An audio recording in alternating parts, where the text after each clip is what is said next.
Hello and welcome to Nationwide. I am Lydia Ochi. Thanks for joining us. You can follow this news broadcast live on our website nta.ng/live and on YouTube channel NTA News Online. You can also visit our Facebook page NTA Network News, Twitter at NTA News Now, and Instagram NTA Network for updates. The Senate is considering the bill that seeks to repeal the Public Complaints Commission Act and to reenact the Public Interest Disclosure and Complaints Commission. The bill, which has passed second reading, sponsored by Senator Suleiman Abdul Kwari, is primarily to expand the scope of the Public Complaints Commission to accommodate the various anti-corruption policies and measures of government, strengthen anti-corruption agencies, and protect citizens who are willing to provide vital information on corrupt practices. We have the prerogative of creating institutions of relevance. This bill, when passed into law, will repeal the Public Complaints Commission Act 1975 and reenact the Public Interest Disclosure and Complaints Commission Act of 2020. This bill has 15 parts covering the legal and institutional framework, management, and protection of disclosures. So we don't necessarily have to come up with a new commission, but to expand an existing commission and make it more focused in the war against anti-corruption. Enact the Public Interest Disclosure and Complaints Commission to provide a framework for making disclosure and protection of disclosure and for other related matters. 2022 second reading taken. As the 2022 budget of the Federal Inland Revenue Service of 215.8 billion naira, with emphasis on the need for the service to deploy modern technology in its operations.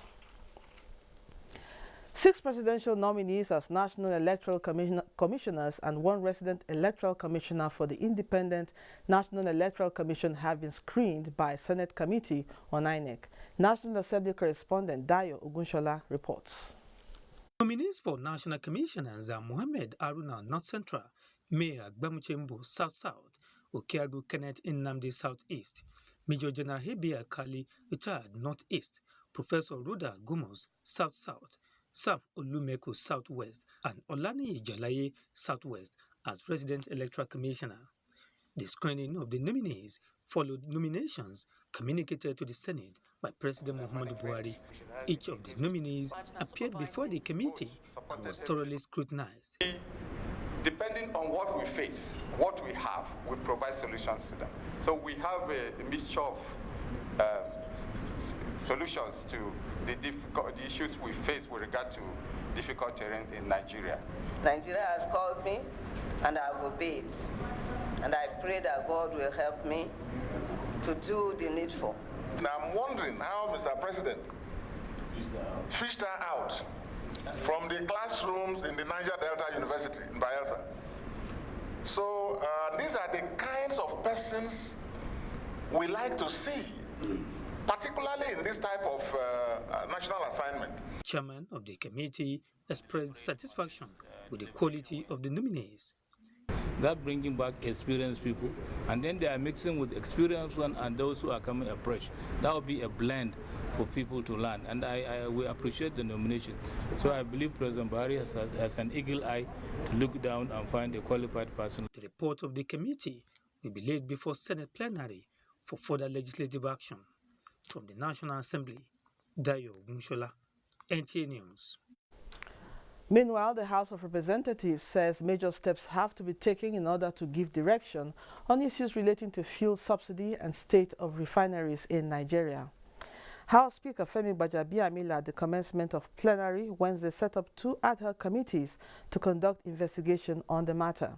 The 2 committees are mandated to separately determine daily consumption of premium motor spirit PMS in Nigeria and the current state of refineries, including how much it will cost to have them running at maximum capacity.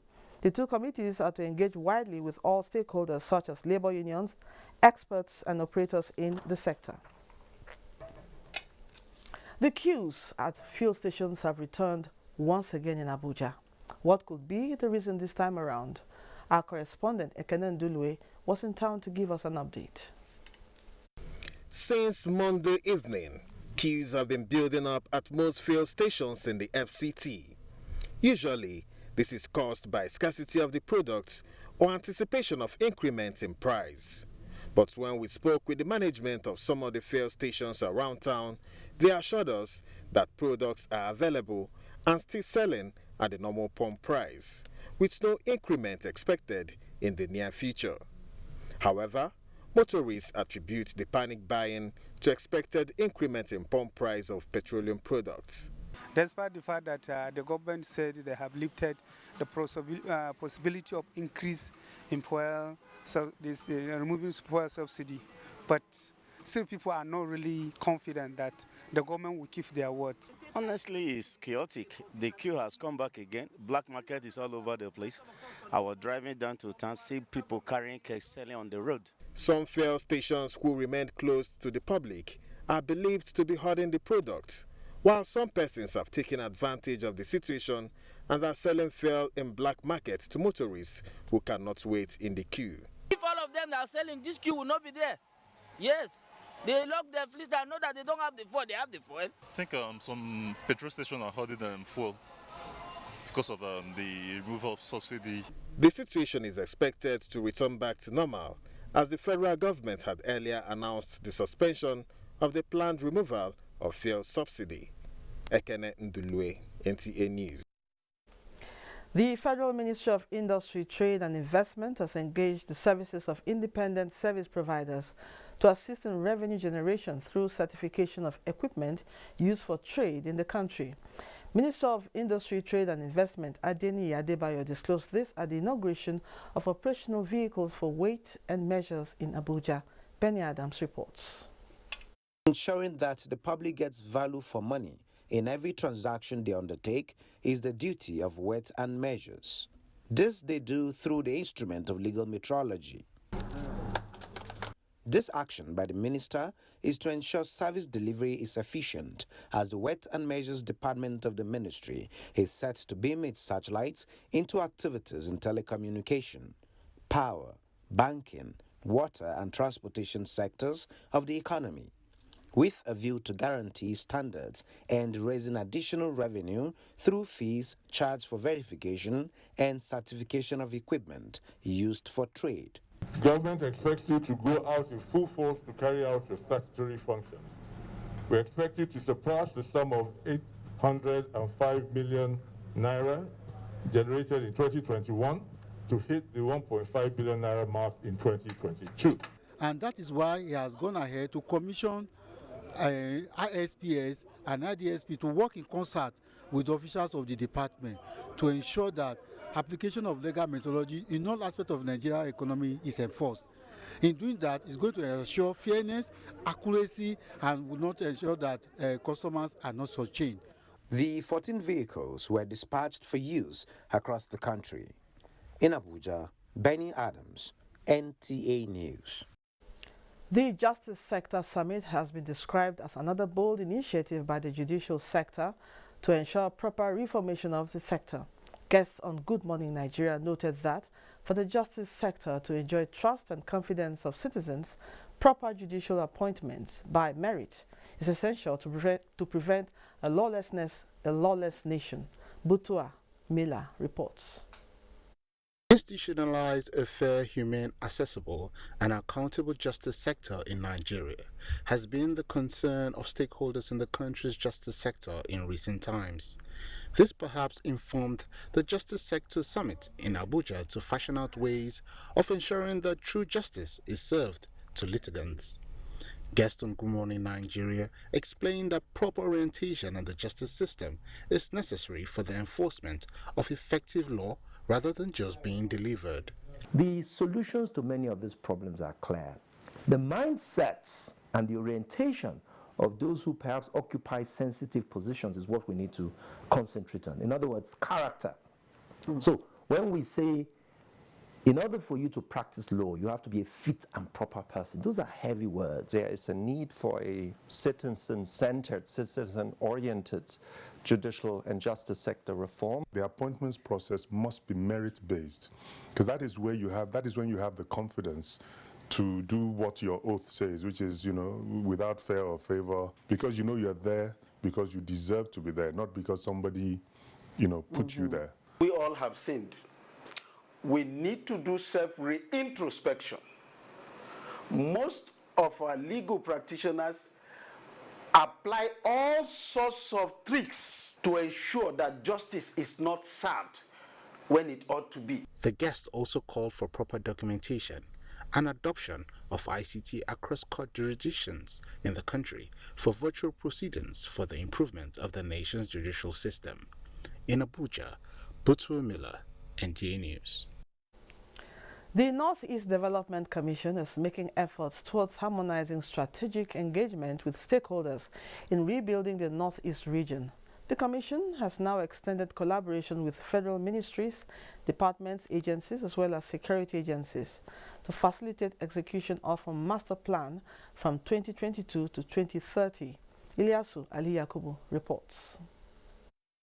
The Northeast Development Master Plan was initiated to identify the needs of the region and spell out strategies, policies, immediate and long-term interventions for the recovery, stabilization, renewal and sustainable development of the region between now and 2030.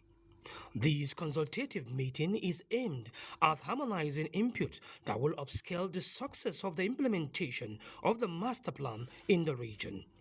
Governor Babagana Omara Zulum is confident that with the commitment of the federal government towards rebuilding the Northeast region, the result-oriented project is already touching lives of the people.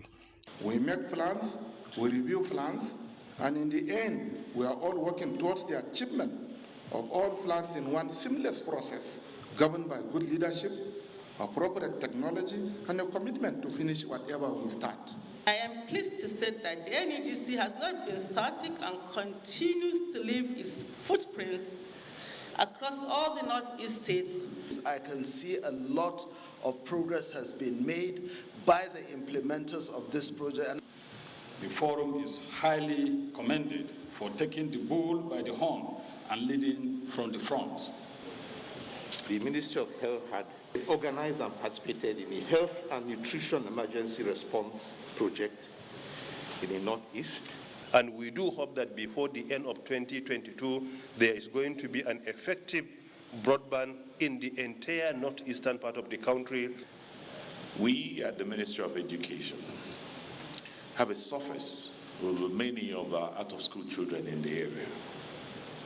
And we have seen the drive to put them back in schools. We've enjoyed intervention in working tools, which ranges from receiving of vehicles from the Commission.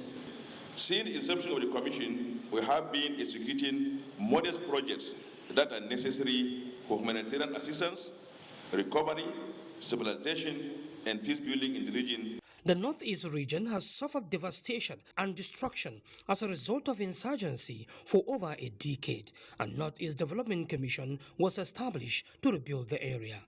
In Abuja, Ilyasu Aliaku, NTA News. And now politics. The chairman of the All Progressives Congress Caretaker and Extraordinary Convention Planning Committee, Governor May Malabuni, says The party has not taken any decision at any fora on anything relating to zoning of offices. A statement by the Director General Media Affairs to Governor Buni, Maman Mohammed, described the publication of a purported list on zoning as just a figment of the author's imagination that has nothing to do with the chairman and the party. The statement urged the public to disregard the purported list as it is misleading and completely false. Nationwide continues in Lagos as we join Kende for more reports. Hello, Kende. Lydia, glad to have you join us in Lagos. Governor Babajide Sanwo-Olu has charged the new Commissioner of Police, Abiodun Alabi, to surpass the fees recorded by the outgoing CP Odumosu and ensure that policing in the state is proactive to nip criminality in the bud. He gave the charge at the pulling out parade to signal the retirement of the 36th Commissioner of Police, Hakeem Odumosu, in Lagos. Musa Toliat completes the report. Governor Babajide Sanwo-Olu said one of the expectations of Lagos residents is to see the new Commissioner of Police reinforce the existing enduring security architecture in the state. He decried the recent spate of violence in some parts of the metropolis and urged CP Alabi to set machinery in motion to curb court clashes and other forms of criminality through proactive policing. I expect your commitment, I expect your assurances, I expect the security of life and property to even get to a level that will become the envy of everybody in this nation. There are storms and there are tempestuous periods on this journey. However, in spite of all this, God made me triumph, and that's why I'm alive here to make this speech. Commissioner of Police Abiodun Alabi assured the governor and residents that his approach to policing will revolve around enhanced intelligence gathering and community visibility. Inspector General of Police Usman Alkali Baba was represented by DIG Johnson Kokuma. Commercializing police service, Hakeem Odumosu is not in any way involved in mercantile police. Please, the home now should be given what is their due: attention, attention, and attention. Today is a clarion call for everybody. If you do it well, you will get it well. The symbolic pulling out of service to signal the retirement of Assistant Inspector General of Police Hakeem Odumosu was witnessed by Governor Babajide Sanwo-Olu, CP Lagos State, AIG Zone 2, as well as officers and rank and file in Lagos State Police Command. In Lagos, Musa Toliab, NTA News. The Nigerian Navy is resolved for zero tolerance to illegality within Nigeria's maritime domain in line with its constitutional mandate has continued to yield results. Lynn Nineke has details. Surveillance of Nigeria's maritime domain is not taken lightly by the Navy, as this has led to the arrest of 20 foreigners, confiscation of 2 wooden boats laden with 268 bags of cannabis worth over 120 million naira, 3 drums of petroleum products, each containing 200 liters, and phones by the Nigerian Navy. In the same vein, 7 stowaways on board MV Chesapeake Bay at Stinken Island Jetty were also arrested. Seizures of the items were made at different locations. 21 persons have been arrested from various vessels over the last 4 months. This is also another call to all citizens to note that there are legitimate processes of leaving the country, and all must strive to follow that legitimate process. The base operations officer explained that the trend of foreigners from neighboring countries infiltrating the nation's maritime space with contraband is worrisome.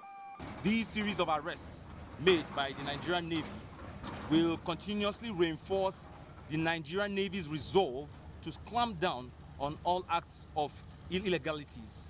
The Navy says it will not leave any stone unturned at intensifying its intelligence gathering and patrols of the maritime environment, as well as its internal security operations. In Lagos, Lynn Lenake, NTA News. You're still watching Nationwide on a network service of the NTA. Remember, you can also follow this news live online on our Twitter handle at NTA News Now, and also on Facebook at NTA Network News, and on our YouTube channel, NTA Live. Let's take a short break. The news continues with Lydia shortly in Abuja. The 157-kilometer Lagos-Ibadan Railway is the first double-track standard gauge railway to be built in West Africa. The Mobolaji Johnson train station is a masterpiece, an infrastructure that is gradually becoming an iconic building in Lagos State. The modern facilities put the station on a world map of train stations. Likewise, other new train stations across the country built to world-class standards. The train and its convenience is indeed an admirable effort, with commendations from Nigerians. This is a station that we have to commend the federal government for putting a beautiful face, empowering us in Lagos State, not only in economic and political arena. I can say that I'm really impressed with the infrastructures in place. Kudos to the Minister of Transportations. Kudos to the federal government. Truly, good things are coming out of Nigeria, and the federal government is deserving of all the applause. Contemporary times require practical skills to remain competitive and relevant in your organization. Therefore, take advantage of NTA TV College Short Proficiency courses to sharpen your professional skills. Computer Appreciation for Media Practitioners, date 21st February to 28th February 2022, 1 week. English Grammar and Pronunciation for Broadcasters, date 1st March to 25th March, 4 weeks. Administrative Principles, Processes and Practices, date 11th March to 31st March 2022, 4 weeks. Modern Trends in Broadcast Media Marketing, date 14th March to 13th April 2022, 4 weeks. Basic Broadcast Accounting and Auditing, date 4th April to 19th April 2022, 2 weeks. The course fee for the 1 week course is 100,000 Naira per participant. The fee for the 2 week course is 150,000 Naira, while the course fee for the 4 week course is 180,000 Naira only, accommodation inclusive. The venue for all courses is the serene and secure environment of NTA TV College, near Old Government House, Rayfield, Jos. For more inquiries, please call 0803-314-4383 or 0806-980-9807. NTA TV College, training you to be the best you want to be. I know that in the last decade, this country has been at different wars trying to keep the peace and promote the sovereignty and the integrity of the country. The troops are doing their best. The president has given them all the necessary tools. It is left for us as young people and as Nigerians to give them all the support we can. We say kudos to all our gallant military men. Please, whenever you see a police officer in or out of uniform, if you know them, clap for them whenever they need. Give them seats in buses and trains and airplanes. Have the airline managers reduce air tickets for them or train tickets for them. Show them that we appreciate what they do and show their families that there is something right and honorable and truly remarkable about wearing a uniform and going into the bushes and the forest to fight enemies of this country that are hell-bent in bringing your life to an end. It's a very tough time, but we have to all put our hands together. Please support our troops and support our police officers. Femi Martins, just look at this.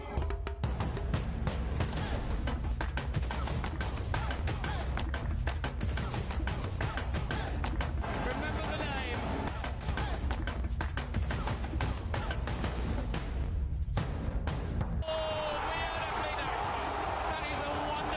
The African Cup of Nations starts on the 9th of January 2022 on NTA, powered by AfroSports. For sponsorship and advertisements, contact us on 090-9890-6913 or 090-3513-2838.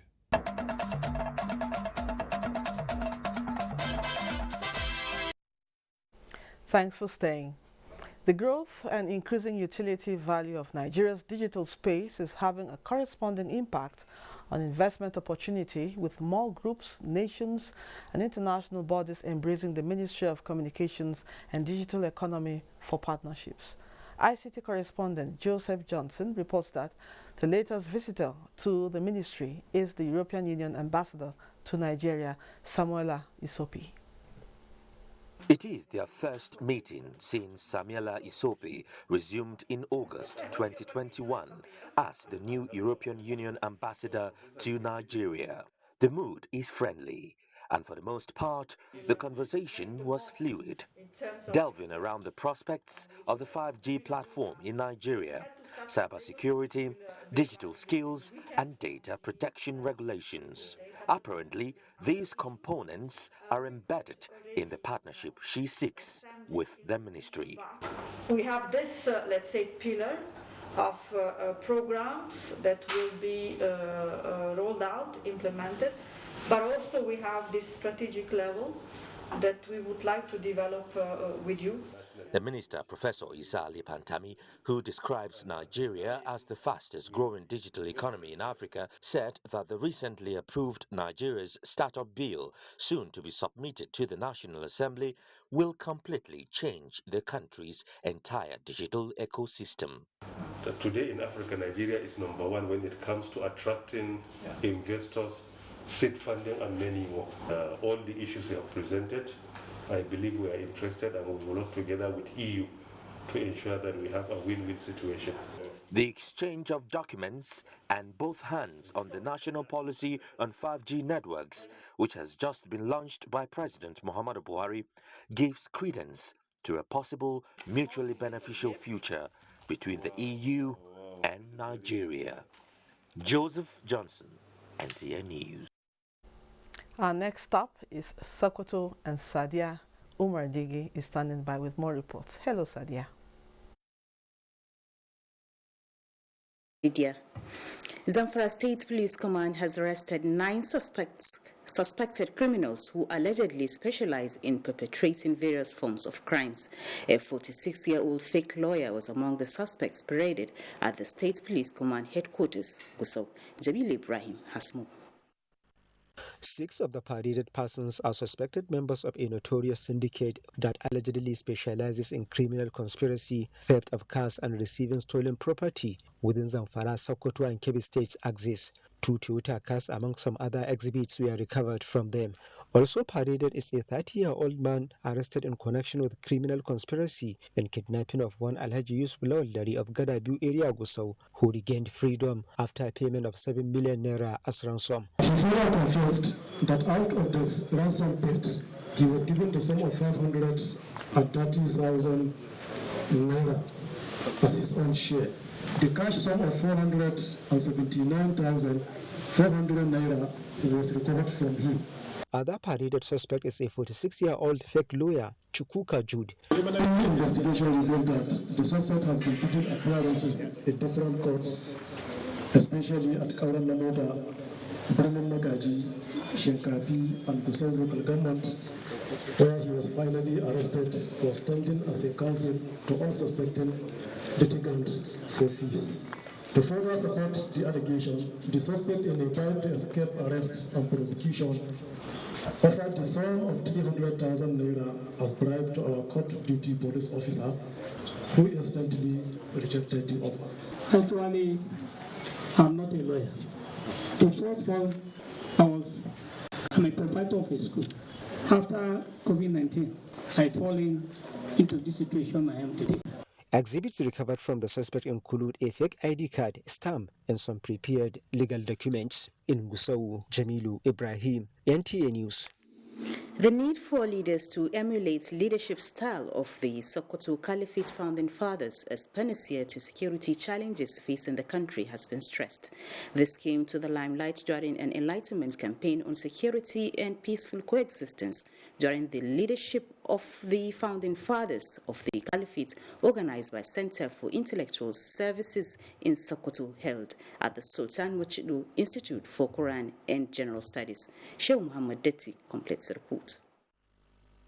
The sensitization is aimed at enlightening the public on the need to emulate leadership style of the founding fathers of Sokoto Caliphate through their literary works. We have the solution to this crisis, and the solution certainly lies in following the footsteps of the Caliphate leaders. The Sultan of Sokoto, represented by Wazir in Sokoto, Professor Sambo Wali Junaid, advocated for training of students on entrepreneurship for self-reliance after graduation. The founding leaders of the Caliphate worked to promote peace by creating jobs or occupation. The Chairman Governing Board, Center for Intellectual Services, Sokoto Caliphate, Sarkin Kabi Jiga, underscored the significance of good governance initiated by the founding fathers of the Sokoto Caliphate. He therefore stressed the need for contemporary leaders to emulate them. Guest speaker, Professor Mukhtar Umar Bunza and Commissioner for Higher Education in Kebbi State, represented by Professor Abubakar Chika Umar Aliyu, spoke on the security and harmony. They should be accountable for whatever they are going to do. If this is done, we hope, we anticipate most of the conflicts will be reduced to the barest minimum. Other speakers that include representatives of Emir of Gwandu and Wazirin Gwandu, Abdullahi Umar, called for inclusion of community leaders in the governance as solution to societal problems. The occasion featured paper presentation on good governance. The theme for the event is security and peaceful coexistence during the founding fathers of Sokoto Caliphate and the need to emulate them by contemporary leaders. In Sokoto, Shehu Muhammad Datti, NTA News. And that's it from here. It's now back to Lydia in Abuja. Many thanks, Sadia. The armed forces of Nigeria and that of Sao Tome and Principe have expressed commitment to strengthen the existing bilateral defense collaboration. The Chief of Defense Staff, General Lucky Irabo, stated this when he played host to the Chief of Defense Staff of the Armed Forces of Sao Tome and Principe, Brigadier General Idalesio Pachire. The meeting between the two defense chiefs centered on the critical roles of their nation's armed forces in securing the Gulf of Guinea. General Irabo pledged commitment to further tackle issues of piracy and other criminal activities within the corridor of the Gulf of Guinea. Other areas of collaboration highlighted include capacity building of Sao Tome personnel, joint exercises and training assistance, among others. The Sao Tome and Principe Defense Chief was also at the Nigerian Navy headquarters as well as the Defense Intelligence Agency. In another development, the Nigerian Army says the civil-military relationship will continue to receive priority, going by the successes recorded. This came to the fore at the 17th Social Media Influencer Seminar, organized by the Department of Civil-Military Affairs of the Nigerian Army held in Yola. Cynthia Benjamin Ayara reports. Social Media Influencer Seminar on Civil-Military Relations is one meeting that explores ways to promote civil-military relationship through patriotic activities to enhance security in the country. With the theme, Imperatives of Non-Kinetic Line of Operations in Asymmetric Warfare, the Yola Seminar designed more prospects to use the social media positively on military activities for the good of all. Every member of the Nigerian society that has any complaint about the Nigerian Army can walk freely to that office, lodge his or her complaint, and that complaint will be treated accordingly. Let's go to see how we can support our military, appreciate our military, because the truth is that you cannot pay anyone that goes out there to stand in the arms race to defend us. We cannot pay them. The Nigerian Army should be ready to respond to those issues that come up in a timely manner.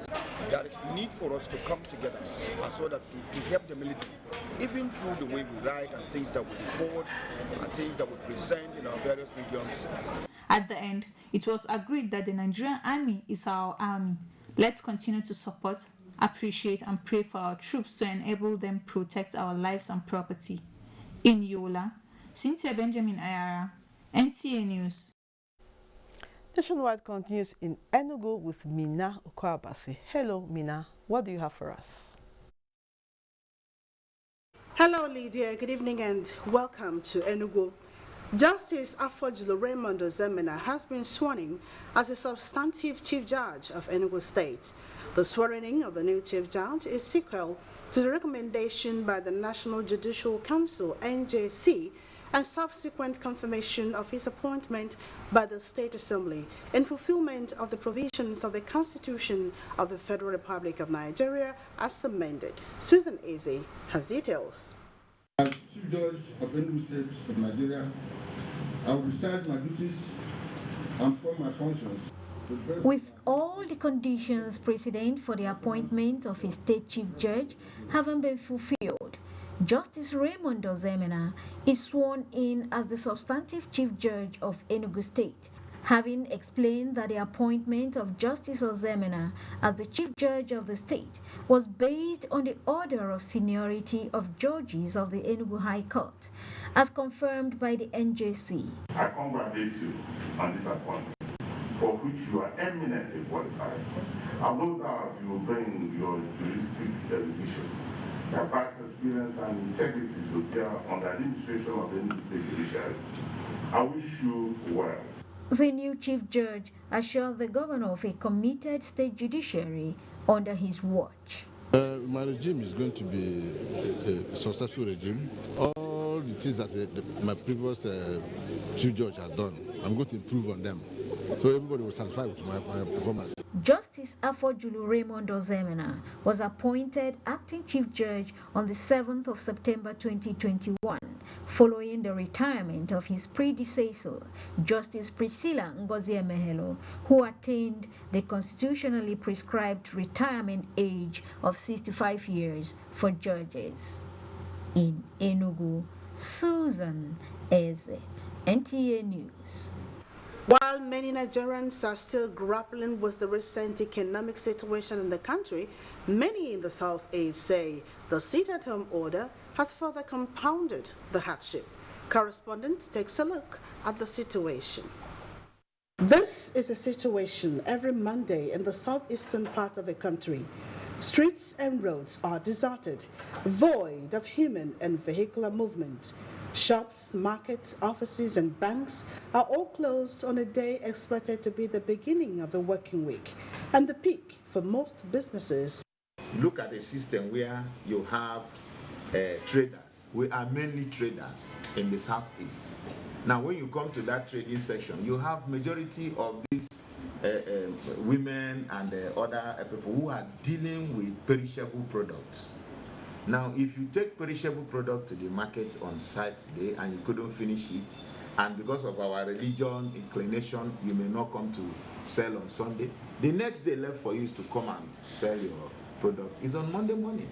Some miscreants have taken advantage of the situation, instilling fear in many. On the other hand, parents express concern of the effect of the sit-at-home order on education of their children, especially considering that Mondays are paramount for students and its effect on the academic syllabus. It's not how we'll actually boast that this term the children will be able to complete their syllabus.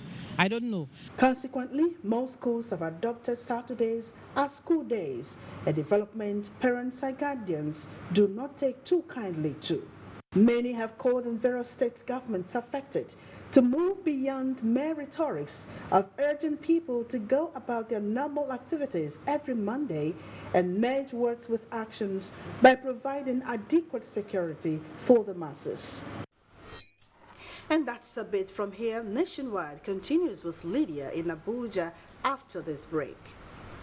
Nigerian aviation sector is rapidly growing with the construction of new international airport terminals in several regions of the country. The new Murtala Mohammed International Airport has an estimated passenger increase of 30 million annually and 15 million for Nnamdi Azikiwe International Airport, Abuja.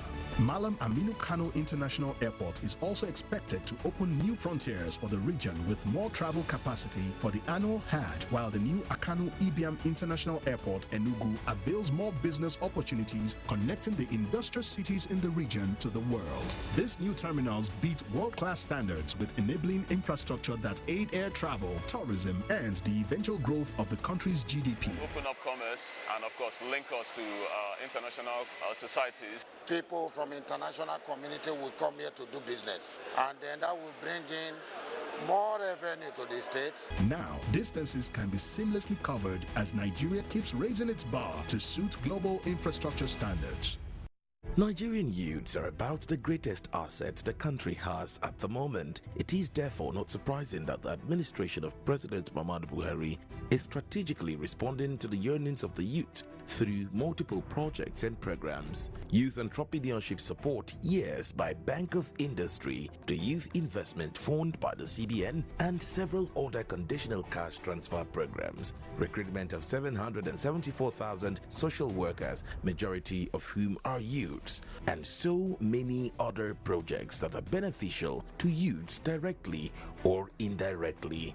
If the administration can do all this, definitely with a degree of patience and time, it can achieve more. Nigerian youths must come together to say no to terrorism, no to vandalism, and no to all disruptive tendencies. Hashtag Youth for Greater Nigeria. Pacifying the youths, unifying the nation.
Just look at this.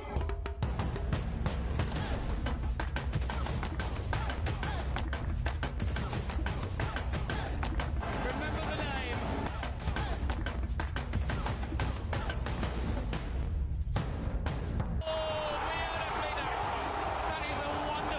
The African Cup of Nations starts on the 9th of January 2022 on NTA, powered by AfroSport. For sponsorship and advertisements, contact us on 090-9890-6913 or 090-3513-2838.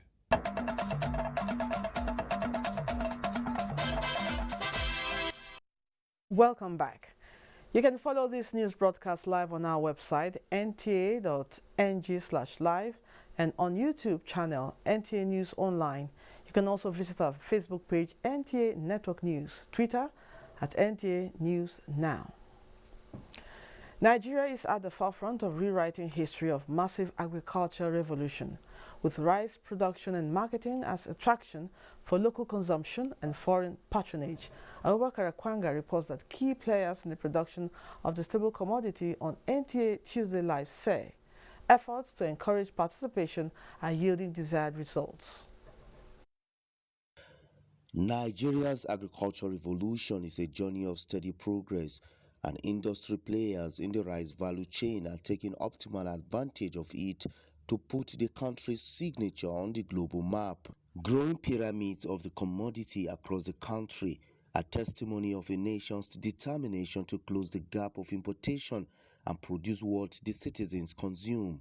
The more you do more, the more new technology comes in, the more you have economic of scale, the more you are competitive, and the more prices will come down. So I expect in the next 1 year we'll see prices sliding as we are producing more and we are engaging more technology into the production. More than 1 million bags of paddy rice produced by farmers under the agro facility provided by the Central Bank of Nigeria is yielding these monumental gains. When we introduced produce for repayment, all the farmer needs to do is just to remit about 40% of his output as repayment for the loan.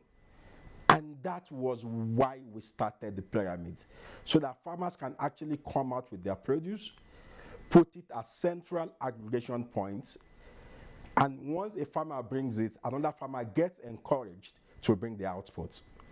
And that has been the basis, and repayment has improved significantly.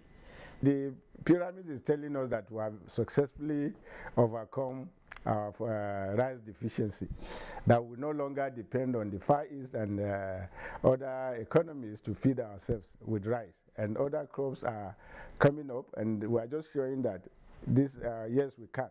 I believe very soon, probably if we double our output, by next year we'll start seeing a drop in price of rice and also possible export of rice to neighboring countries. Increased employment opportunities, zero import bills, and self-sufficiency. In Abuja, Abubakar Akwanga, NTA News. To rebuild part of Kubo furniture market gutted by fire last year, will be incomplete without adequate safety measures to forestall future occurrence. FCT Emergency Management Agency stated this during a sensitization and assessment visit to the Kubo furniture market. Rosemary Bilal reports. Coming adverse effects of fire outbreaks in the society, especially during the dry season, is of concern to many, prompting intensified campaign to cope and ensure safe spaces. One of such moves is this sensitization and assessment visit by the FCT Emergency Management Agency with traders and other stakeholders at the Kubo Furniture Market, which suffered an inferno last year. FEMA found it deemed to come over and carry out this inspection so we can know in what way we can be of assistance to them. And that is why the FCT Fire Service and the Federal Fire Service are also on ground, so that we can now point out the needful that is supposed to be done in this market. It will be recalled that Kubo Furniture and Timber Market, located at the Asokoro Extension, Abuja, went up in flames for the second year running in January 2021. But the very first thing you need to do about this issue of firefighting in Kubo or any other place is that let the masses, let the public have our number. We have our closest fire station here. Our number is the very first thing you are going to do. In our own capacity, we have, we have many fire extinguishers. There is a risk mapping that is going on by us and other stakeholders around the country to identify markets that are vulnerable to fire. Stakeholders at the sensitization call on all Nigerians to join and take the issues of prevention seriously. Rosemary Bilal, NTA News. You're watching Nationwide. Let's go over now to Jos and to join Felicia Dali of Samaila for more reports. Hello, Felicia.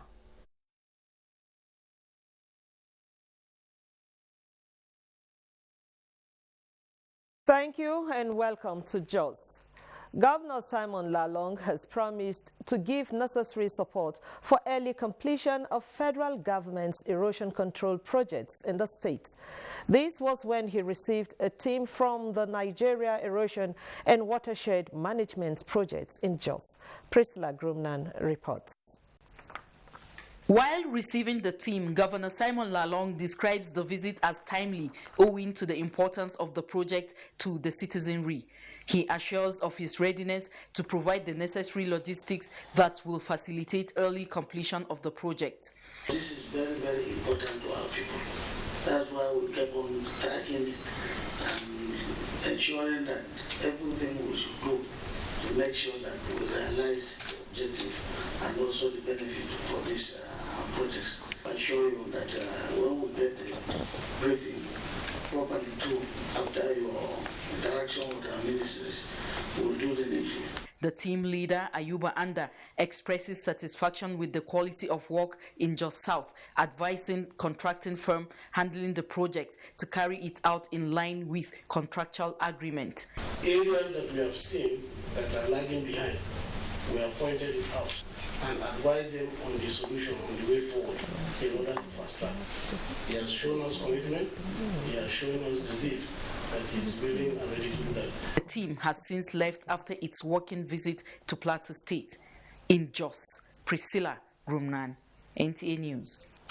National Drug Law Enforcement Agency is calling on stakeholders not to hesitate in dealing with the menace of drug abuse, as it fuels violent crimes which threatens conducive environment viable for economic growth. This was at a sensitization on narcotics and psychotropic drug addiction for secondary schools in Bokos, Plateau State. Ndenyan Andeabagyang has details. The sensitization against drug abuse in schools has become necessary as a result of its negative effect on individuals and society. You need to protect yourself from all these drugs abuse so that you maintain a healthy life.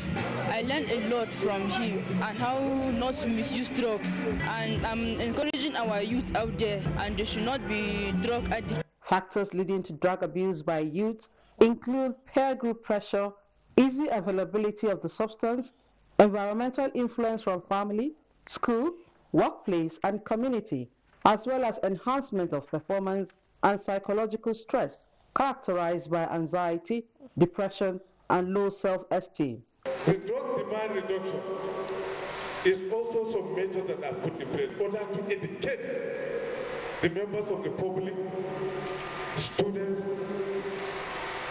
National Union of Road Transport Workers, in the park, in the garage, in the market, in the school, to educate them about the inherent dangers of drug abuse.